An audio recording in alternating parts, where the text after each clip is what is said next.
Isang magandang araw po sa inyong lahat. Ngayon po ang ating for today's video ay papakita ko sa inyo mula umpisa nung paano tayo magbiga at paano tayo makatipid sa pagbibiga. Katulad po nito, ipinasok natin sa gitna. Pero siyempre, bago ang lahat, kailangan muna natin mag-intro.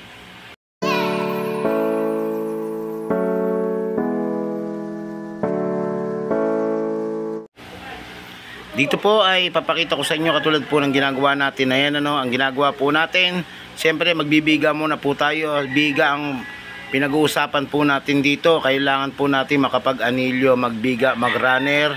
At siyempre kailangan po natin ng kumpleto detalye. Ngayon po ay umulan. Ngayon dito muna kami sa baba gagawa. Ang gagawin po na natin, magbabaklas muna po tayo ng islab natin habang umuulan. Mamaya na po natin itutuloy ang ating pagbibiga habang umuulan pa, para hindi po masayang ang oras ng tao. Dito tayo sa taas, ay sa ilalim ng baba. Ngayon po, nandito na po tayo sa taas. Ay papakita ko na po sa inyo katulad po nitong ating pagbibiga. At naglagay tayo ng anilyo. Siyempre dyan po, lagay tayo ng anilyo. Sinturon po yan para lock po. At siyempre ipapakita ko rin po sa inyo kung bakit merong dalawang bakal na nakalagay na ganyan. Kung makikita nyo po, yan po ay lagayan ng ating mga steel truss na gagawin nating mga steel truss. Siyempre yan, makita nyo po, yan po ay pagpapatungan po ng ating steel truss at dyan po iipit. Yung iba po kasing gumagawa ng ganyan, wala pong steel bakal na abang, tinutusok lang po nila. Sa atin ay tinatali. Camera, wala ka ba shoutout? Shoutout! Ayan. Shoutout kita! At ay magandang buhay. At syempre sa pagpapatuloy ng ating paggawa ng biga, ayan po ipapakita ko sa inyo, Kung mapapansin nyo po, meron po talagang mga nakatayong bakal. Katulad po nito, ipapakita ko sa inyo. Ayan, tinali po namin sa ibabaw at sa gitna. Ito po sa gitna, iipit po natin dyan yung ating steel truss. Ayan, nakatali po yan. Ayan, pati rin dito, meron din po dyan. Sa kabila, kwentahin nyo po yan hanggang sa mabuo. Subaybay sa aming mga video. Kita nyo naman po. Wala ka ba shoutout? Shoutout sa magandang buhay.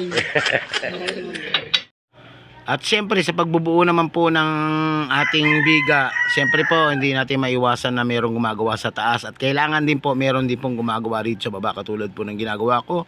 Ang ginagawa ko po rito ay nag-assemble po tayo ng forma. Ayan, at tapos yung isang kasamahan natin ay nagbabaklas ng pinakapang islab para magamit po natin yung mga plywood na pamporma do sa ating islab. Kasi po ang gagawin po natin ay biga ay didiretso po natin, lahat po ay popormahan natin, hindi po natin ipuputol-putol ang buhos para po mas matibay.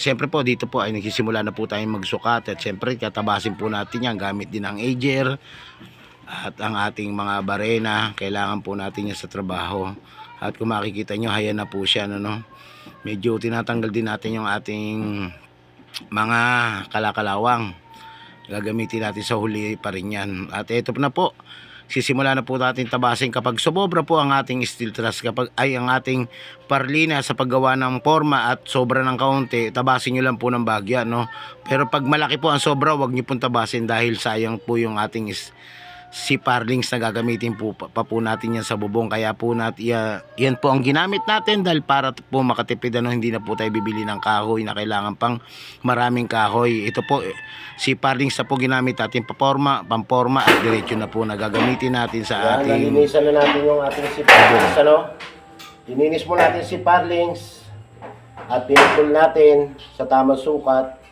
at saka natin alagyan ng plywood na. Ganyan na po yung paggawa ng forma, mabilis na paggawa ng forma. Kaya ito po kasi parlings ang ginamit namin. Lilinisin na lang namin ito sa susunod na gagamitin siya. Gagamitin po namin siya sa pagtatrases, sa bubong. Kaya nag-menos din kami para mabilis na sa trabaho at menos pa rin sa may-ari, sa may materialis natin. At siyempre naman ngayon po, kailangan natin tabasin po yung plywood na sobra sa lapad na kailangan natin sa ating plywood. Testisin lang po natin ng lagari. Kung wala kayong circular, dito po ginamit ko na lang ay lagaring kahoy na lang dahil ang ating circular ay nasa ating barracks, kaya dahil pansamantala lang naman to, konti lang naman ang aming binubuo, pero sa kabila po ay siyempre gagamit na po kami ng circular dahil marami po yung bubuin. At dito po kung mapapansin nyo, binabarena na po natin yung ating plywood. Ito po ang gamit po natin dito na bala ay black screw na lang po na diuno, no. Hindi na po tayo gumamit ng tech screw dahil masyado pong mahal. 2 piso po ang isang tech screw. Bali, nabuo na po natin yung ating forma, no. Makita nyo, ayan lang, ganyan lang kasimple. Ngayon, sila naman po ang magsasalpak doon, ano. Basta sukat ng sukat, kami naman po magbubuo rito at sila na po magsasalpak doon.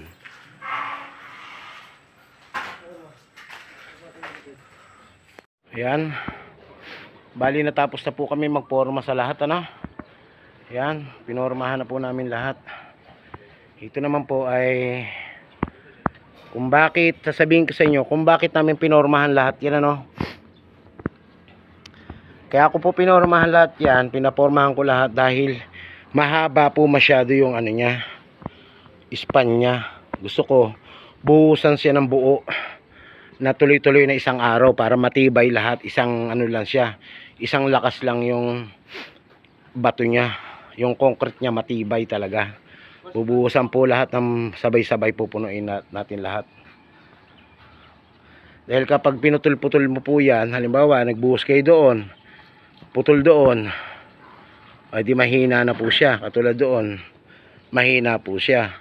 Katulad dito, pag binuhusan mo to, naputol din dyan, mahina.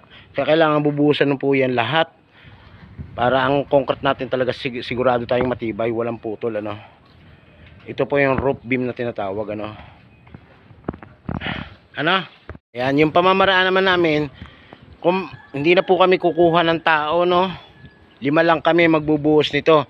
Ang gagawin po namin ngayon, maaga kami natapos sa pagpoporma. Magpiprepare na po kami ng maraming buhangin at grabe, iakit na po namin dito sa taas, ano. Para kinabukasan po, isang araw po ang gagawin namin, puro buhos lang. Matapos lang namin to, no. Para sigurado tayong matibay yung ating concrete, ano, yung pinakabiga. Wala talaga siyang putol at sabay-sabay ang tigas niya. Ayan, at sana po may natutunan. Hanggang dito na lang po muna ang aking video. Sa sunod po, update ko po kayo kapag tayo ay nagbubuhos na, no. Papakita po namin sa inyo na hindi po namin puputulin ng biga. Tuloy-tuloy po ang buhos niyan. At syempre dito naman po ay nag-aabang na tayo ng bakal, ano. Yan, binubutas po natin yan. Tatagos natin yan sa baba. Para, yan, nakita nyo nakatagos. Yan po yung abang natin para sa may division sa baba. At syempre, huwag niyong kalimutan na iangat itong bakal, ano, ituwid katulad nun. Tinawid namin, tinari namin. Kailangan tuwid ang ating bakal. Pinakabiga. Syempre, tatali nyo rin po dun yan. Kailangan po nakatali para sigurado tayong matibay yung ating gawa. Hinahabol natin dito yung tibay, eh. Bago tayo makabugbuhos, kompleto na. May abang na lahat. Siyempre tatali rin yan. Tagos naman po sa ilalim yan. Kaya nakita nyo nakatagos sa ilalim. Ayan, o. At dito, ayan, may nakatagos din yan, o. Doon, nagbubutas pa kami doon. Sa pag-abang po ng ating pinakadawil sa baba, kailangan po yung dawil sa baba ay tapatan nyo, no. Pag binutas nyo, tapatan nyo. Para pag nagasintada kayo, kakapit na lang dyan yung inyong bakal.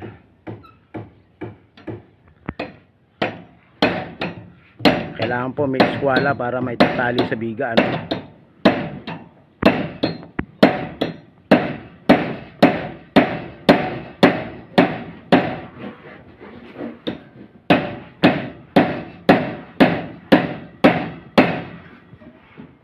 Baka naman tumama sa ano, tawag ito, si Parlings, gitna mo. Ayan na, tinatapatan po natin yung bigas, ay yung pinakadawil sa baba. Bago mo ibaon yan, kailangan tapat.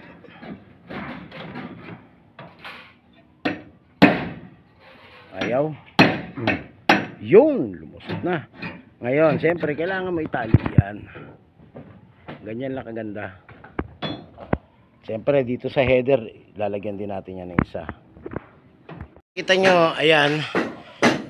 Galing po sa taas yan, ano, binutas pababa. Yan po ay abang para dito sa mga dowel na yan. Yan, para pag nag-asintada po kayo, dyan lang po itatali din yung bakal. Pinaka-vertical niya, no? Ayan, no? Ayan, meron din dito para sa header. At syempre meron din dito katagos yan, tatali mo na lang dito. Ito naman yung katugon niya. Ayan. Syempre tingnan natin yung iba. Ayan, meron din yan dyan. Meron din dito para sa header. Binutasan din natin dyan, no? Katugon yan. Ayan din po ang katugon din yan. Ganyan po yung pag-aabang ng bakal, ano? Kumpletuhin na natin yung bakal bago tayo magbuhos. Ngayon ang gagawin naman natin ay magpiprepare naman kami ng buhangin, ano? At graba iakit namin dito para pag nagbuhos kami lahat, isang buhusan lang lahat ng dugtungan. At buhusan namin isang araw, buhusan lahat yan.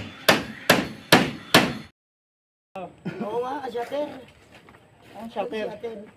Shutter ba ba? Shutter, yung shuttle bus. Yan.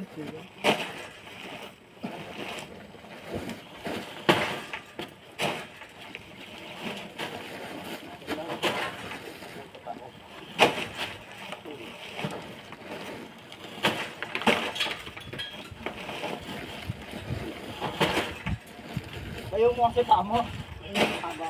Ay. Oo.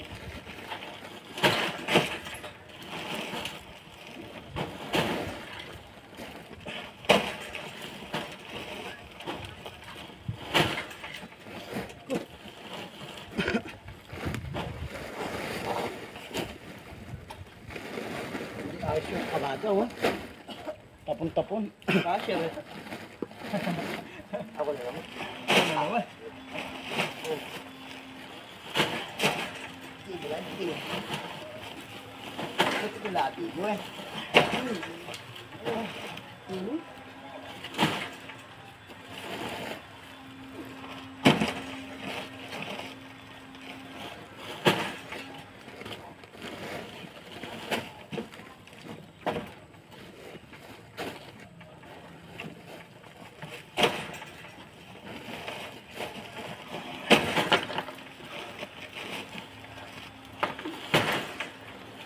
Ayan, nagpapanik na po tayo ng semento, no, para sa ating pagbubuhos doon sa ating mga biga. Ayan. Yan po ang tunay na trabaho ng construction, ano. Braso de Mercedes po ang tawag dyan. Talagang malalakas ang katawan, hindi po pwedeng palata-lata dito sa construction. At syempre, yung nagpapagawa ng bahay ay kawawa pagka papatay-patay tayo sa oras. Ayan, pakita mo pagbubuhat mo. Braso de Mercedes. Lakas, ano? Para si Hercules. Para sa kulit mo tanda hukluban.